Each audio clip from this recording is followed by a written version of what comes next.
Hello साथियों, स्वागत है आप सभी को हमारे चैनल पर। तो साथियों, आज की क्लास में हम बिहार बोर्ड एग्जाम 2026 के लिए क्लास ट्वेल्थ ज्योग्राफी का जो है लेसन 7 जिसका नाम है तृतीयक एवं चतुर्थ क्रियाएं। इस चैप्टर का जो है इंपॉर्टेंट सब्जेक्टिव क्वेश्चन को हल करेंगे। इसका पीडीएफ आप लोग को वीडियो के डिस्क्रिप्शन लिंक में मिल जाएगा, वहां से पीडीएफ डाउनलोड करके नोट्स आप लोग बना लीजिएगा। तो देखिए, फर्स्ट क्वेश्चन है, देखिए तृतीयक क्रियाएं से आप क्या समझते हैं। तो देखिए, तृतीयक क्रियाएं क्या होते हैं। इससे पहले हम आप लोग को प्राथमिक क्रियाएं और द्वितीयक क्रियाएं के बारे में बता चुके हैं। तो देखिए, तृतीयक क्रियाएं क्या होते हैं। तो देखिए, तृतीयक क्रियाएं वे सभी क्रियाएं जो प्राथमिक तथा द्वितीयक व्यवसाय से उत्पादित वस्तुओं के, यानी कि प्राथमिक और द्वितीयक क्रियाकलाप से जो वस्तु उत्पादित होते हैं, उन वस्तुओं को जो है उपभोक्ता उद्योगपतियों आदि तक पहुंचाने में सहायक होते हैं। यानी कि प्राथमिक और द्वितीयक क्रिया से जो वस्तु प्राप्त होते हैं, उसको क्या करते हैं, उपभोक्ता और उद्योगपतियों आदि तक पहुंचाने में सहायक होते हैं। तो उसे क्या कहते हैं, तृतीयक क्रियाएं कहलाती है। तो याद रखिएगा कि वे सभी क्रियाएं जो प्राथमिक तथा द्वितीयक व्यवसाय से उत्पादित वस्तुओं को उपभोक्ता उद्योगपतियों आदि तक पहुंचाने में क्या होते हैं, सहायक होते हैं। तृतीयक क्रियाएं कहलाते हैं। तृतीयक क्रियाएं मतलब क्या होता है, जैसे तृतीयक क्रिया के अंतर्गत आते हैं, देखिए परिवहन। देखिए, इसमें उत्पादन तथा विनिमय दोनों होता है।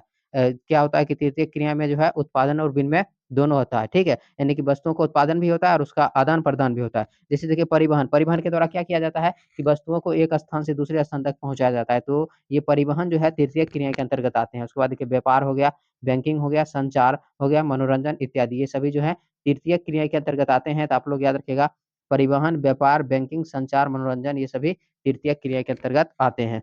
नेक्स्ट क्वेश्चन है, देखिए व्यापारिक केंद्र से आप क्या समझते हो। तो देखिए, व्यापारिक केंद्र क्या होता है।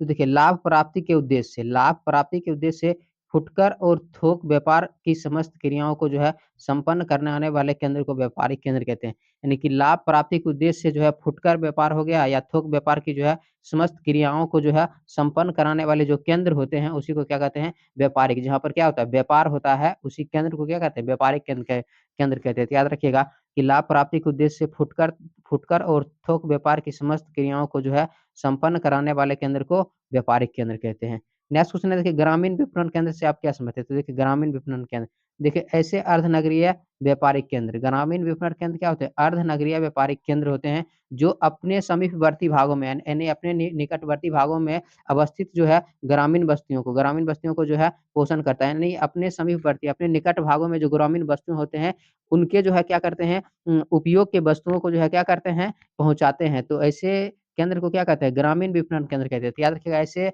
ऐसे जो है अर्थनगरीय व्यापारिक केंद्र जो अपने समीपवर्ती भागों में अवस्थित जो ग्रामीण वस्तुओं को पोषण करते हैं, यानी आवश्यकता की वस्तुओं उपलब्ध कराते हैं, उसे क्या कहते हैं, ग्रामीण विपणन केंद्र कहते हैं। तो याद रखिएगा, ऐसे अर्धनगरीय व्यापारिक केंद्र जो अपने समीपवर्ती भागों में अवस्थित ग्रामीण बस्तियों का पोषण करते हैं, उसे व्यापारिक केंद्र कहते हैं। जैसे देखिए ये केंद्र स्वयं में नगरीय केंद्र नहीं होते, यानी कि ग्रामीण विपणन केंद्र जो होते हैं, ये स्वयं में नगरीय केंद्र नहीं होते हैं, लेकिन इन केंद्रों द्वारा समीपवर्ती ग्रामीण बस्तियों के, लेकिन इन केंद्र के द्वारा जो निकटवर्ती जो ग्रामीण बस्तियों होते हैं, रहने वाले वाले ग्रामीणों को जो है अधिक मांग वाली वस्तुएं और सेवाओं क्या किया जाता है, सेवाएं जो है प्रदान की जाती है। तो ग्रामीण विपणन केंद्र के बारे में आप लोग याद रखिएगा।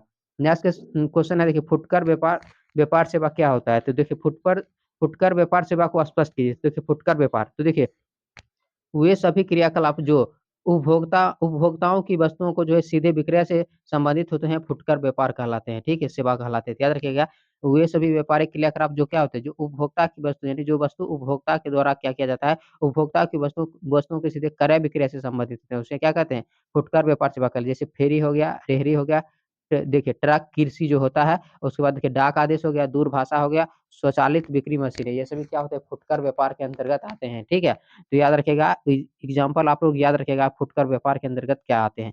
नेक्स्ट क्वेश्चन देखिए, परिवहन किसे कहते हैं, परिवहन को प्रभावित करने वाले कारकों के बारे में बताइए। तो देखिए, परिवहन, तो देखिए परिवहन एक ऐसी सुविधा या व्यवस्था है, परिवहन क्या है, एक ऐसी सुविधा या व्यवस्था है जिसमें व्यक्तियों, वस्तुओं तथा जो है संपत्तियों को एक स्थान से दूसरे स्थान तक ले जाया जाता है। यानी कि परिवहन के द्वारा जो है व्यक्ति हो गया, वस्तुओं हो गया और संपत्तियों को एक स्थान से दूसरे स्थान तक ले जाया जाता है।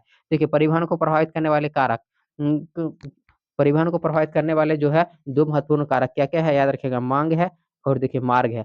माँग और मार्ग क्या होता है कि परिवहन को प्रभावित करने वाले कारक है। इसके द्वारा क्या होता है, परिवहन के लिए माँग जनसंख्या के आकार पर निर्भर करती है। यानी कि जहाँ पर जनसंख्या ज़्यादा होता है, वहाँ पर वस्तुओं की माँग क्या होते हैं, अधिक होते हैं।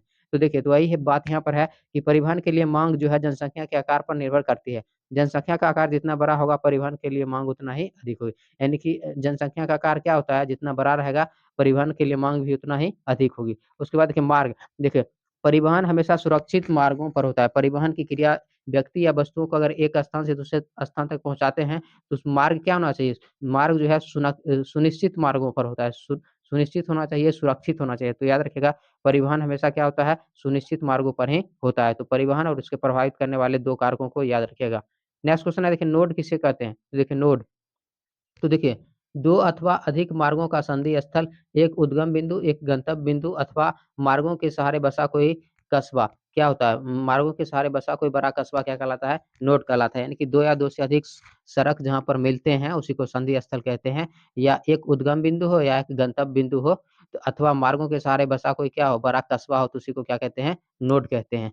नेक्स्ट क्वेश्चन है देखिए बरहाय स्रोतन, बरहाय स्रोतन क्या होता है? स्पष्ट कीजिए। तो देखिए बरहाय स्रोतन क्या होता है? तो देखिए कार्यों की दक्षता सुधारने तथा लागत को घटाने के उद्देश्य से जो है किसी बाहरी अभिकरण को कार्य सौंपना, जिसको ठेका पर दे देते हैं या उसे ठेका पर देना, तो देखिए बराए स्रोतन या ठेका देना कहलाता है। तो याद रखिएगा बराए स्रोतन को ठेका देना, किसी काम को अगर ठेका पर दे दिया जाता है, उस काम को दक्षता सुधारने के लिए, उसकी लागत को जो है क्या करने के लिए? घटाने के लिए, ठीक है? तो उसी को क्या कहते हैं? बराए स्रोतन या ठेका देना कहलाता है, ठीक है? तो याद रखिएगा कार्यों की दक्षता सुधारने तथा लागत को घटाने के उद्देश्य से किसी बाहरी अभिकरण को कार्य सौंपना या उसे ठेके पर देना बराए स्रोतन या ठेका देना कहलाता है।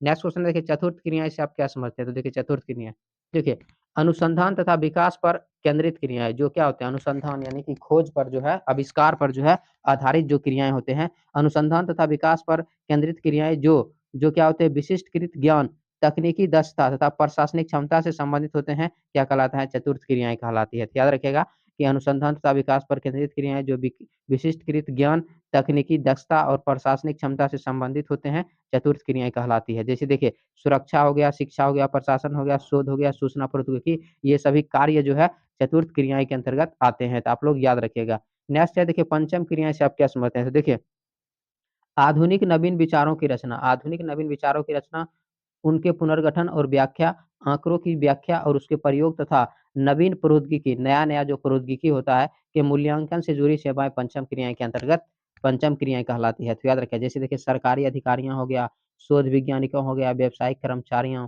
ये सभी जो है पंचम क्रियाएँ के अंतर्गत आते हैं, तो आप लोग याद रखिएगा। नेक्स्ट क्वेश्चन है देखिए पर्यटन से क्या आशय है? पर्यटन से क्या आशय है? पर्यटन पर्यटन के 2 विशेषताओं को लिखिए। तो देखिए पर्यटन, देखिए, पर्यटन एक यात्रा है। पर्यटन क्या है? एक यात्रा है जो व्यापार के बजाय आमोद-प्रमोद के उद्देश्य से की जाती है। तो याद रखिएगा पर्यटन क्या है? पर्यटन एक यात्रा है जो व्यापार के बजाय जो है आमोद-प्रमोद के उद्देश्य से की जाती है। देखिए पर्यटन पर्यटन की विशेषताएँ यहाँ पर टॉ होगा, पर्यटन की विशेषताएँ। देखिए विशेषताएँ क्या है? तो देखिए विश्व में पर्यटन सेवा सेवा के क्षेत्र में लगभग 25 करोड़ व्यक्तियों को प्रत्यक्ष तथा अप्रत्यक्ष रूप से क्या मिलता है? रोज़गार प्राप्त होता है। ठीक है? तो याद रखिएगा कि विश्व में जो है पर्यटन सेवा के क्षेत्र में लगभग जो है 25 करोड़ व्यक्तियों को प्रत्यक्ष तथा अप्रत्यक्ष रूप से रोज़गार प्राप्त होता है। उसके बाद देखिए पर्यटकों को आवास, भोजन, परिवहन, मनोरंजन तथा विशेष जो है दुकानों जैसी सेवाएँ उपलब्ध कराने के लिए स्थानीय लोगों को क्या मिलते हैं? स्थानीय लोगों को भी रोज़गार प्राप्त अवसर जो है प्राप्त होते हैं, ठीक है? रोज़गार के पर्याप्त जो है अवसर प्राप्त होते हैं, ठीक है? तो पर्यटन और पर्यटन की जो है विशेषताएँ को आप लोग याद रखिएगा, इम्पोर्टेंट क्वेश्चन है। नेक्स्ट क्वेश्चन है देखिए, देखिए विश्व के पर्यटक प्रदेश के नाम लिखिए, ये भी क्वेश्चन इंपॉर्टेंट है। तो देखिए विश्व के प्रमुख पर्यटक प्रदेश निम्नलिखित है जो इस प्रकार है। तो पहला है कि देखिए भूमध्य सागरीय तट के चारों ओर के गर्म स्थान, भूमध्य सागरीय तट के जो चारों ओर का गर्म स्थान है वो भी क्या है? विश्व के जो है प्रमुख पर्यटक स्थल है। उसके बाद देखिए भारत के पश्चिमी तट, उसके बाद देखिए विश्व के यत्र-तत्र फैले मनोहरी दृश्य रखने वाले पर्वतीय भाग, यानी कि विश्व में जहाँ-तहाँ फैले हुए जो है मनोहरी यानी कि सुंदर दृश्य भूदृश्य रखने वाले पर्वतीय भाग क्या है? विश्व के जो है प्रमुख पर्यटक जो है क्षेत्र है। उसके बाद देखिए विश्व के राष्ट्रीय उद्यान, ऐतिहासिक स्मारक, विरासत स्थल तथा ऐतिहासिक नगर, ये सभी क्या है? विश्व के जो है पर्यटक प्रदेश है, इसके बारे में आप लोग याद रखिएगा। नेक्स्ट देखिए कुछ महत्वपूर्ण बातें हैं, इसको भी आप लोग याद रखिएगा, जैसे जाल तंत्र, तो जाल तंत्र क्या होता है? देखिए, जैसे ही परिवहन व्यवस्था विकसित होती है, परिवहन व्यवस्था विकसित होती है, विभिन्न स्थान आपस में जुड़कर क्या बनाते हैं? जाल तंत्र का निर्माण निर्माण करते हैं, ठीक है? तो याद रखिए ऑब्जेक्टिव क्वेश्चन पूछ लेता है कि परिवहन व्यवस्था विकसित होने पर जो है विभिन्न स्थाएँ आपस में जुड़कर क्या बनाते हैं? तो याद रखिए जाल तंत्र का निर्माण करते हैं। नेक्स्ट है देखिए योजक, तो देखिए प्रत्येक सड़क जो 2 मार्गों जो है नोडों से जोड़ती है, प्रत्येक सड़क जो 2 नोडों को जोड़ती है उन्हें योजक अथवा किनारा कहलाता है, ठीक है? यानी कि कोई भी सड़क हो जो 2 नोड हो यानी कि 2 नोडों को जोड़ते हैं उन्हें क्या कहते हैं? वो योजक अथवा किनारा कहा जाता है। उसके बाद देखिए व्यापार क्या होता है? जब किसी कमी वाले क्षेत्र में वस्तुएँ पहुँचाकर वहाँ क्रय विक्रय का कार्य किया जाता है तो उसे व्यापार कहलाता है। याद रखिएगा जब किसी कमी वाले क्षेत्रों में क्या किया जाता है? वस्तुएँ पहुँचाकर वहाँ क्रय विक्रय का कार्य किया जाता है तो उसे व्यापार कहलाता है। देखिए सेवाएँ, सेवाएँ क्या होता है? वे समस्त क्रियाकलाप जिसमें वस्तुओं का उत्पादन नहीं होता है किंतु ये वस्तुओं के उत्पादन एवं विपणन में सहायक होते हैं, उसे क्या कहते हैं? सेवाएँ कहलाते हैं, ठीक है? नेक्स्ट पॉइंट है देखिए संचार। तो देखिए संचार सेवाएँ, तो देखिए संचार सेवाएँ में संदेशों, तथ्यों और विचारों का प्रेषण सम्मिलित होता है। यानी कि देखिए संचार के बारे में आगे डिटेल से पढ़ेंगे। संचार में क्या होता है कि व्यक्ति और वस्तुओं के पास जो है मतलब किसी भी माध्यम से व्यक्ति तथा वस्तुओं को जो है सूचना को एक एक स्थान से दूसरे स्थान तक या एक व्यक्ति से दूसरे व्यक्ति तक पहुँचाते हैं, तो उसे क्या कहते हैं? संचार कहते हैं। तो याद रखिएगा। संचार के बारे में नेक्स्ट चैप्टर में पढ़ेंगे, आगे आगे है। तो आप लोग संचार सेवाएँ के बारे में याद रखिएगा। संचार सेवाएँ में जो है शब्दों और संदेशों, तथ्यों और विचारों का प्रेषण सम्मिलित है। प्रेषण मतलब क्या? उसको एक स्थान से दूसरे स्थान तक पहुँचाया जाता है, ठीक है? सूचना अथवा संदेश को एक स्थान से दूसरे स्थान या एक व्यक्ति से दूसरे व्यक्ति तक पहुँचाने की क्रिया को ही क्या कहते हैं? संचार कहते हैं। उसके बारे में आगे पढ़ेंगे, ठीक है? आप लोग शॉर्ट क्वेश्चन सभी इम्पोर्टेंट क्वेश्चन है, इसको ज़रूर नोट कीजिएगा। इसका पीडीएफ आप लोग को वीडियो के डिस्क्रिप्शन लिंक में मिल जाएगा, वहाँ से पीडीएफ डाउनलोड करके नोट्स बना लीजिएगा, सभी इम्पोर्टेंट शॉर्ट क्वेश्चन है, ठीक है? तो वीडियो पसंद है तो लाइक कीजिए, शेयर कीजिए और चैनल पर पहली बार है तो चैनल को सब्सक्राइब ज़रूर कीजिएगा। मिलते हैं नेक्स्ट डे जो है। धन्यवाद।